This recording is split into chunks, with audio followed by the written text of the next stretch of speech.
Welcome बच्चों। जैसे हमारा चैप्टर चल रहा है वेक्टर्स, उसमें एक्सरसाइज 5.2 में हमारे पास है क्वेश्चन नंबर 8 और क्वेश्चन नंबर 11। इसके पहले बच्चों हमारा क्वेश्चन नंबर 9 हो चुका है और क्वेश्चन नंबर 10 जो है वो हमारे इसके पहले जो क्वेश्चन हुआ उसी के जैसा है, ठीक है। और उसमें एक 12 क्वेश्चन वो भी है, तो उसमें हमको अगर आप देखेंगे वहाँ पर तो टेट्राहेड्रॉन का सेंट्रॉइड निकालना है, जिसका फार्मूला आपको मालूम है, बस आपको वैल्यू पुट करना है और फाइनल आंसर निकालना है, ठीक है। तो इसलिए हमारे पास में क्वेश्चन नंबर 8 और क्वेश्चन नंबर 11 को यहाँ पर हम देखते। तो देखो क्या कहा उन्होंने, यहाँ पर हेडिंग डाल देते हैं हम आंसर्स की। तो देखो क्वेश्चन नंबर 8 हम उसको देख रहे हैं। क्या कहा उसने, prove that the median of trapezium. सबसे पहले तो उसने ट्रैपेजियम कहा, तो एक कम करते हम यहाँ पर एक ट्रैपेजियम निकाल देते हैं, ठीक है। मान लीजिए कि ये ABCD ये हमारा ट्रैपेजियम है। आपको मालूम है ट्रैपेजियम में क्या स्पेशल होता है, तो क्वाड्रिलेटरल ABCD हम लिखेंगे यहाँ पर is a trapezium. Quadrilateral ABCD is a trapezium. Trapezium की स्पेशलिटी क्या है कि अपोजिट साइड की दो पेयर में से एक पेयर पैरेलल होती है, और आप क्लियरली देख रहे हो यहाँ पर AB किसको पैरेलल नजर आ रही है, DC को। यानी क्या कहेंगे यहाँ पर हम कि AB पैरेलल DC, ठीक है। ये उसकी खुद की स्पेशलिटी है। और क्योंकि AB पैरेलल DC है तो हम इसको वेक्टर फॉर्म में भी ले सकते हैं, ठीक है। कौन सा, इसको हम ऐसा लिख सकते हैं कि वेक्टर AB पैरेलल वेक्टर कौन सा, DC हो सकता है ऐसा, ठीक है। क्योंकि दो साइड अगर पैरेलल है तो उनकी डायरेक्शन सेम रहेंगी। पैरेलल वेक्टर्स में बता सकते हैं हम कि vector AB is parallel to vector DC। दूसरी बात बच्चों, यहाँ पर हमने ऑलरेडी पढ़ा है कि अगर कोई वेक्टर्स पैरेलल है या फिर अलॉन्ग द सेम लाइन यानी कोलिनियर अगर है तो कोई एक वेक्टर दूसरे के स्केलर मल्टीपल होता है, इसलिए हम इसको ऐसा लिख लेंगे। So vector AB can be written as, समझो मैं स्केलर ले लेता हूँ T इंटू क्या कहेंगे वेक्टर DC, ठीक है। ये समझो इक्वेशन फर्स्ट। और यहाँ पर T क्या है हमारा, नॉन जीरो स्केलर है। यहाँ पर आप इसको हेडिंग दे देना कि T हमारा क्या है, नॉन जीरो स्केलर, ठीक है। चलो अब आगे बढ़ते, क्या कहा उसने, prove that the median of trapezium. अब मीडियन क्या है, तो जो नॉन पैरेलल साइड है उनके मिड पॉइंट को अगर हम जोड़ देते, समझो मैं यहाँ पर इसको नाम देता हूँ PQ, ठीक है। तो P पॉइंट AD का मिड पॉइंट और Q पॉइंट BC का मिड पॉइंट होगा। इनको अगर आप जोड़ते हो तो PQ को आप क्या कहेंगे, मीडियन। क्या कहेंगे यहाँ पर हम, segment PQ is the median of quadrilateral ABCD यानी ट्रैपेजियम ABCD का। दैट इज, इसका मतलब क्या हो जाएगा कि point P and Q are the mid points of sides. कौन सी साइड्स है, चलो बताओ। तो P किसका है, AD का, तो यहाँ पर लिखेंगे हम AD। एंड Q किसका है हमारे पास, BC का, तो यहाँ पर हम लिखेंगे रिस्पेक्टिवली, ठीक है। यानी आपको बराबर ध्यान में रखना है कि P is for mid point of AD and Q the mid point of BC, ठीक है।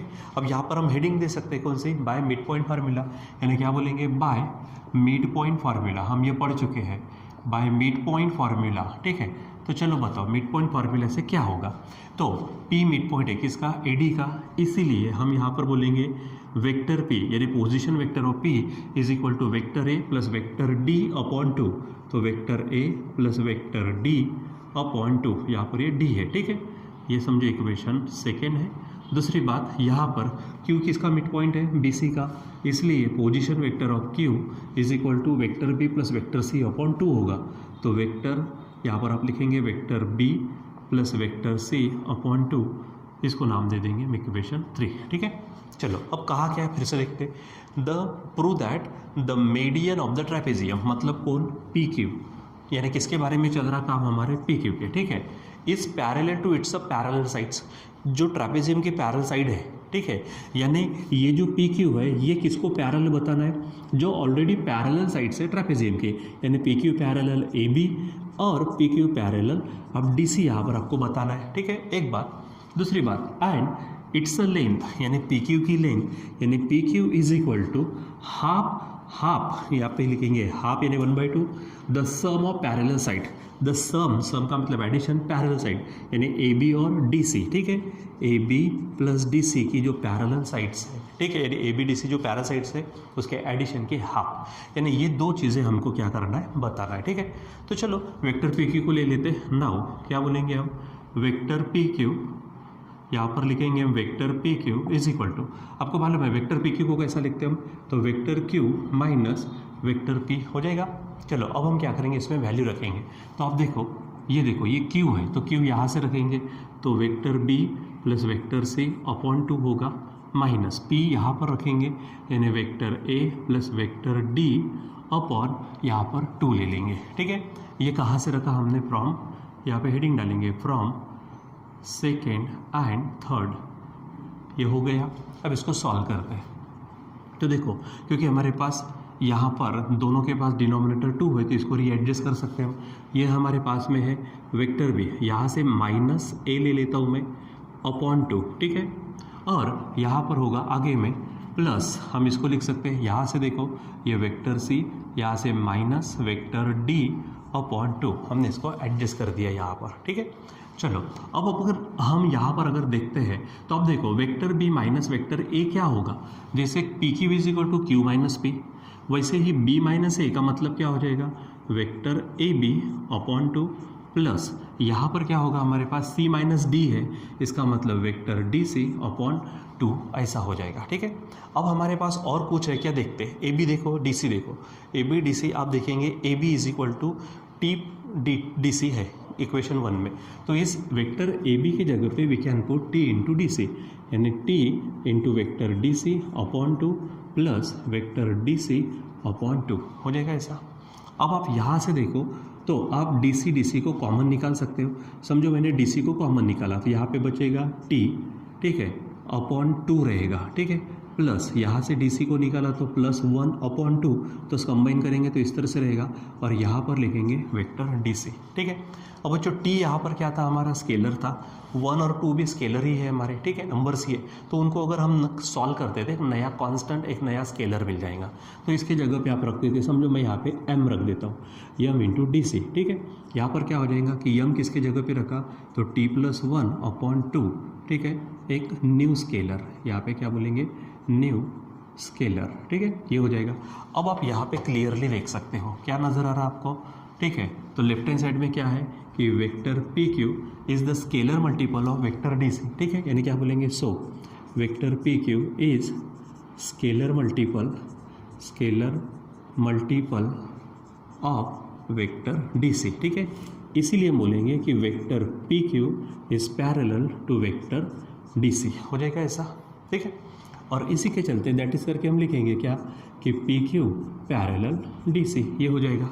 ठीक, दूसरी बात, डी सी किसको पैरेलल है, ए बी को। ठीक है, यहाँ लिखेंगे क्या कि as A B parallel D C. ठीक है, इसका मतलब पी क्यू, देखो डी सी को पैरेलल है और डी सी ए बी को पैरेलल है, ए बी चाहिए यहाँ पर, तो पी क्यू ए बी को भी क्या हो जाएगा, पैरेलल। ठीक है, यानी जो उन्होंने कहा था वो हमारा काम हो गया कि मीडियन जो है पैरेलल साइड्स को पैरेलल है। ठीक है, चलो अब हमको क्या बताना है कि P Q is half of A B plus D C. ठीक, तो आप यहाँ पर आप देख सकते हो A B plus D C को हाफ, तो यहाँ से ले लो, इसको मैं नाम देता हूँ इक्वेशन 4।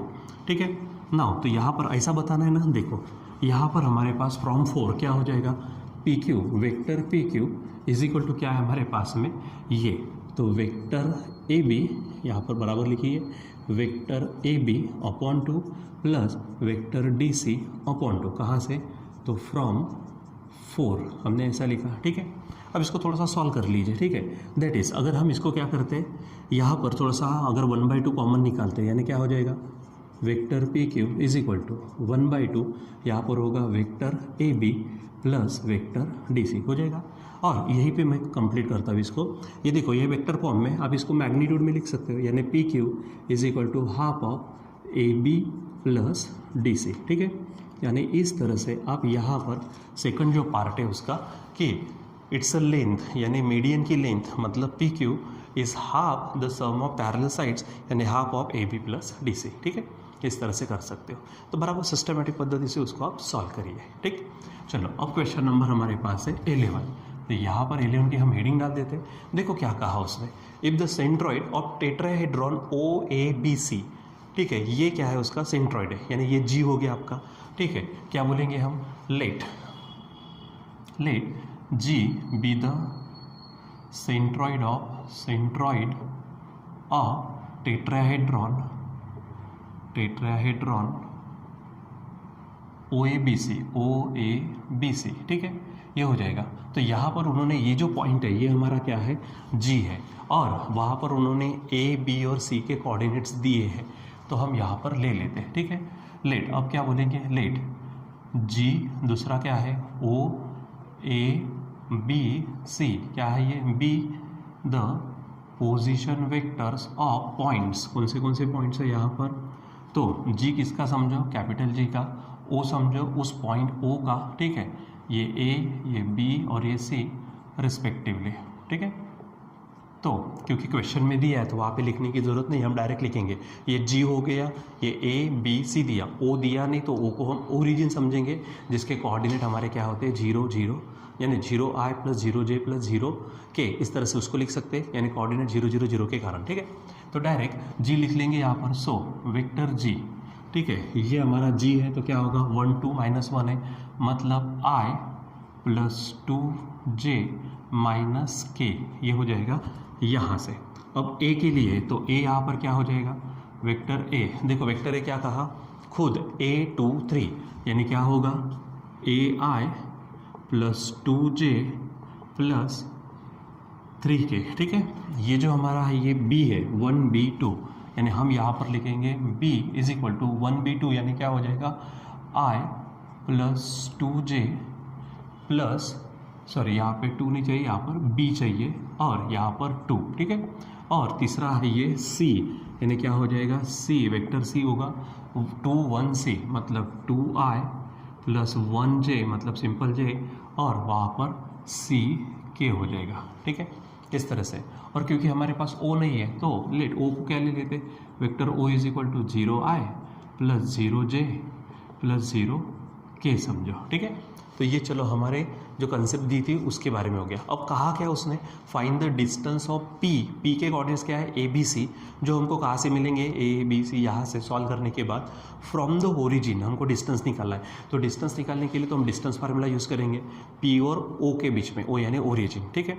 लेकिन पहले पी के कोऑर्डिनेट्स यानी ए बी सी मालूम होना चाहिए, तो वो यहाँ से मिलेंगे। तो देखो क्या कहा था, G is the centroid of tetrahedron, तो हम यहाँ पे बाय टेट्रा यानी सेंट्रॉइड फार्मूला फॉर टेट्राहेड्रॉन लगाएंगे, ठीक है, यानी क्या बोलेंगे बाय सेंट्रॉइड फार्मूला किसके लिए, फॉर टेट्राहेड्रॉन के लिए, ठीक है। तो क्या हो जाएगा, वेक्टर जी = वेक्टर, देखो टेट्राहेड्रॉन कौन है ओ ए बी सी, यानी vector A + vector A, sorry vector O + vector A + vector B + vector C upon यहाँ पर 4, ये हमारा फार्मूला था, ठीक है।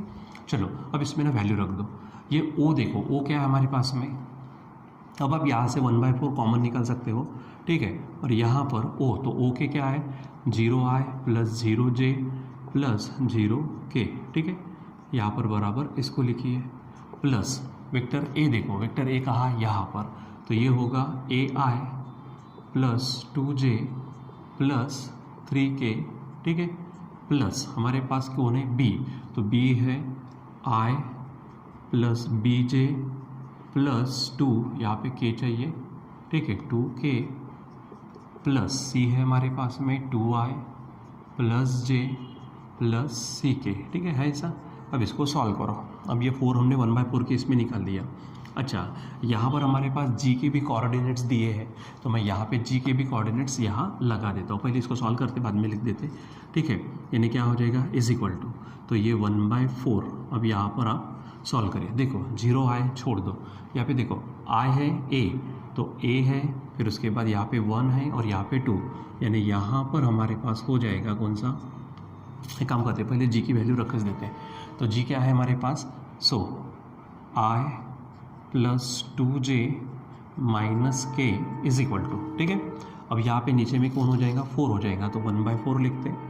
यहाँ देखो क्या हो जाएगा हमारे पास, ये a, फिर यहाँ पे 1 है और यहाँ पे 2, मतलब a + 1 + 2i प्लस b के लिए देखो यहाँ 0 तो छोड़ दो, तो j के लिए क्या हो जाएगा 2, यहाँ b और यहाँ 1, मतलब 2 + b प्लस यहाँ पर 1, ये हो गया j, ठीक है, प्लस अब k के लिए देखो ये 0 छोड़ दो, ये 3 होगा आपका, 3 प्लस यहाँ पर 2, प्लस यहाँ पर C, ठीक है, और साथ में K हो जाएगा ऐसा, ठीक।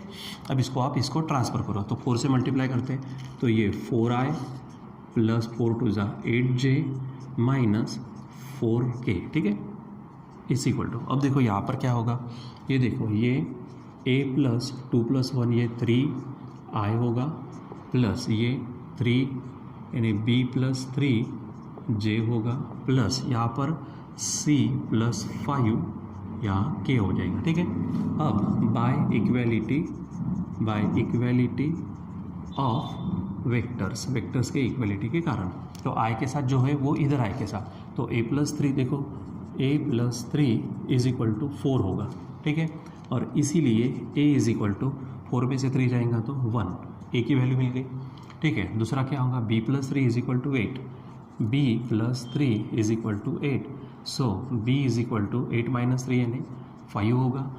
ये c प्लस 5 है माइनस 4, तो c plus 5 is equal to minus 4, solve करेंगे तो c ये उधर जाएगा तो माइनस 4 माइनस 5 मतलब -9 होगा, ठीक है। चलो इसीलिए अब हमारे पास क्या है, p के कोऑर्डिनेट्स, देखो p के कोऑर्डिनेट्स क्या थे, a b c, यानी क्या हो जाएगा a b c, मतलब a है 1, ये है 5 और ये है -9, ठीक है। ऑलरेडी हमारे पास में जो ओरिजिन का, तो ओरिजिन से तो उसके 0 0 0 होने वाले, इसलिए आप डायरेक्ट यहाँ पर डिस्टेंस निकाल सकते हो, ठीक है, यानी distance of p from origin, क्या बोलेंगे हम, distance of p from origin, ठीक है।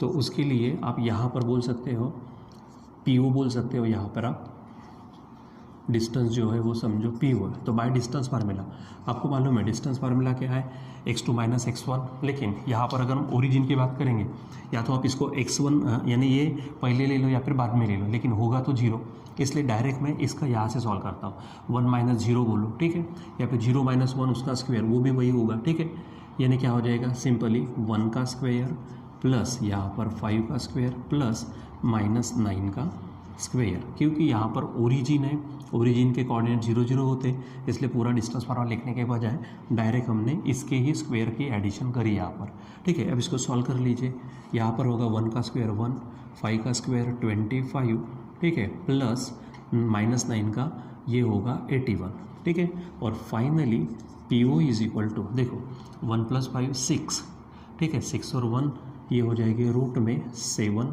ठीक है, फिर 2 है, 2 और 8 बनेंगे 10, यानी यहाँ पर होगा ये 10 चाहिए यहाँ पर, तो यानी हमारे पास में जो डिस्टेंस होगा, रिक्वायर्ड डिस्टेंस, वो PO इज इक्वल टू क्या होगा, √107, ठीक है। तो इस प्रकार यहाँ पर हमारे क्या होते, जो क्वेश्चंस इस एक्सरसाइज में थे वो पूरे क्वेश्चंस क्या होते, कंप्लीट होते। इसमें से जो भी क्वेश्चन हमने छोड़े होंगे वो इसके पहले वाले जो क्वेश्चन हम पढ़े उसी के ही कंप्लीट मैचेबल होने के कारण या फिर डायरेक्ट फार्मूला पुट करने के कारण वहाँ पर आ जाएगी, ठीक है, इसलिए हमने उसको छोड़े होंगे। फिर भी अगर उसमें कुछ प्रॉब्लम जाती है तो आप हमें बताइए, हम उसको लेंगे, ठीक है। तो यहाँ पर हमारी 5.1 और 5.2 एक्सरसाइज कंप्लीट होती है, ठीक है, बाकी हम कंटिन्यू करेंगे हम बाद में। Till then bye.